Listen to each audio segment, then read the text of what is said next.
Picture this. It's late. You're scrolling through your watch list. You've got maybe enough energy for one episode of something new before you pass out.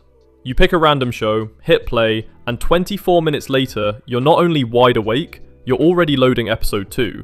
That exact experience? That's what every anime on this list delivers. 10 shows that are so good at their first episode that they basically refuse to let you stop watching. And none of them are the obvious picks you've already seen everywhere. These are the ones that slipped through the cracks, but are absolutely worth watching. Number 10. Grimgar of Fantasy and Ash. Okay, so you know how in every fantasy isekai, the main character gets transported to another world and immediately starts one-shotting goblins like their tutorial enemies? Yeah. Grimgar looked at that and said, absolutely not. This show opens with a group of teenagers waking up in a medieval fantasy world with 0 memories and 0 skills. And their first fight against a single goblin? It is honestly hard to watch. Not because of bad animation, because it feels real. Uncomfortably real. These kids are terrified. The goblin is terrified. Everyone is just desperately trying to not die, and the whole thing is messy and brutal and nothing like you'd expect. The watercolor backgrounds are gorgeous though. So you've got this beautiful painting of a world that is actively trying to kill these people who can barely afford dinner. It's a slow burn after that first episode, I'll warn you now. But that opening hook? It rewires your entire expectation of what fantasy anime can be. Number 9. Kotura-san. Alright, so if you look up this show, you'll see cute promotional art. A bubbly high school girl, a goofy looking guy, standard rom-com vibes.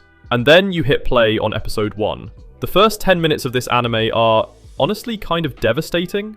Like, I wasn't ready. Nobody warned me. It's this montage of a little girl who can read minds, and because she doesn't understand that people lie, she accidentally destroys everything around her. Her family, her friendships, her entire sense of self. And then the show just transitions into a comedy, which is a whole separate conversation. But those opening 10 minutes, they accomplish more emotional heavy lifting than some full-length shows manage in an entire season.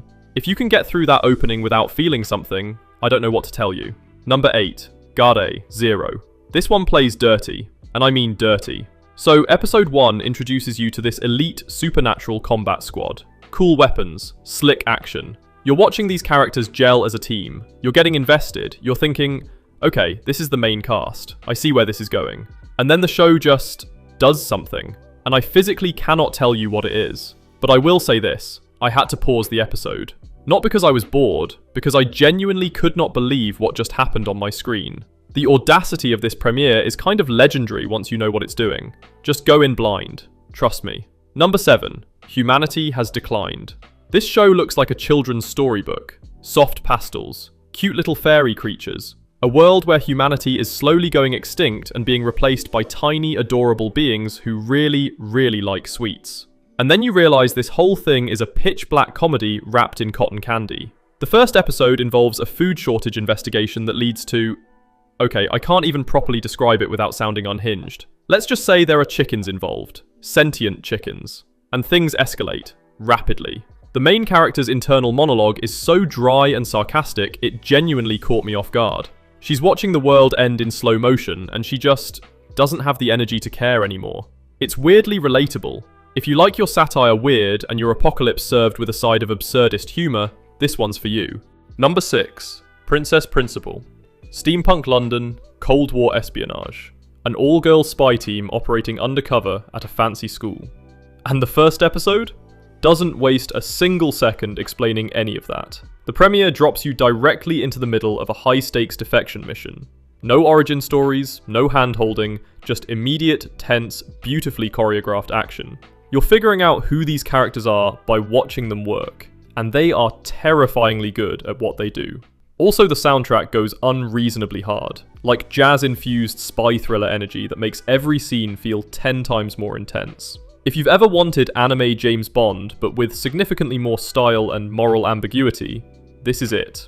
By the way, if you're enjoying this list so far, a like really helps push this video out to more people. And hey, drop a comment telling me which anime hooked you the fastest. Number 5. Cross Game.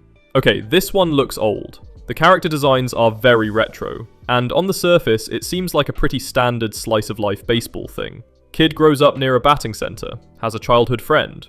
Everything's nice and warm and nostalgic. And then the first episode ends. I'm not going to tell you what happens, but I will tell you that I sat in complete silence for about 5 minutes afterward, just processing. This show understands something about grief that most media doesn't. It doesn't dramatize it. It doesn't milk it. It just lets it sit there, quietly, permanently. What follows is 50 episodes of one of the most emotionally mature sports anime ever made. But that first episode earns every single minute of what comes after. Number 4.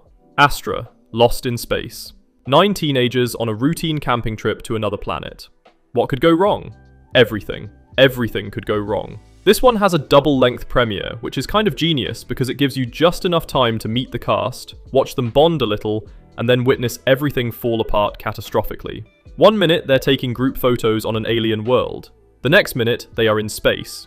And not in a spaceship, in space. The actual vacuum. And then, just when you think they've survived the immediate crisis, the show casually drops a second hook that turns this survival story into a full-blown conspiracy thriller. The plotting on this one is tight. Like genuinely clever, everything connects later tight.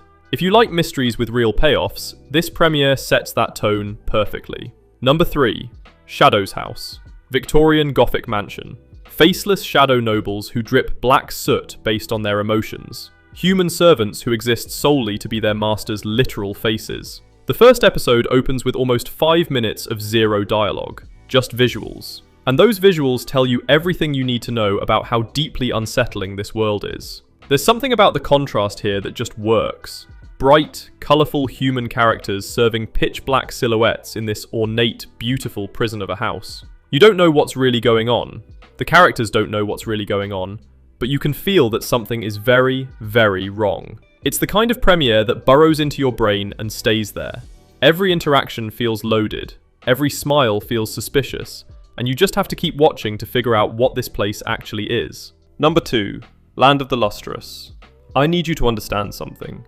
This show looks unlike anything else. Full 3D animation, but done in a way that actually works. The characters are living gemstones. Their hair refracts light, their bodies shatter like crystal when damaged. And the world they live in is this hauntingly beautiful, empty, post-apocalyptic Earth, where mysterious beings descend from the moon to harvest them. The first episode just drops you into this. No lengthy exposition. You're learning alongside the protagonist, who is young and fragile and desperate to find purpose. And when the enemies show up for the first time, the sound design alone made my skin crawl. These bells, these rhythmic, approaching bells that signal something terrible is coming. The themes get heavy. Buddhist philosophy, memory loss, identity. But that first episode sells you on everything purely through visuals and atmosphere. It's legitimately one of the most visually innovative anime ever made. If you're still watching, you should probably just subscribe at this point. I do stuff like this regularly, and you clearly have taste. Number 1. Gankutsuo, the Count of Monte Cristo. Alright, number 1. And honestly, this one earned it. Gankutsuo is an adaptation of The Count of Monte Cristo, set in a retro-futuristic space empire. And the first thing you notice is that this show looks absolutely insane.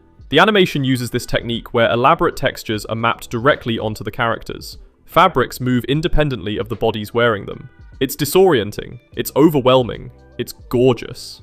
But beyond the visuals, the premiere introduces you to the Count as this magnetic, almost predatory figure. You're watching him through the eyes of a naive young nobleman who has no idea he's being slowly, deliberately pulled into the web of a man with a very old grudge. Every conversation feels dangerous. Every smile feels calculated. The dramatic irony is suffocating in the best way, because you know what's coming, but the characters don't. And that tension just builds and builds across the entire series. It's slow, it's dialogue heavy, it demands your full attention. But if you give it that, this show will absolutely ruin you. In the best way possible. And that's the list. 10 anime that don't ask for your patience. They earn it. Immediately. Now, if you're still hungry for more underrated picks, I've got another video for you. It's called 10 Hidden Anime Where the Main Character is Terrifyingly Genius. We're talking protagonists who are always 3 steps ahead. The kind of characters who make you feel like you're playing checkers while they're playing 4-dimensional chess. Links on screen now. Go check it out.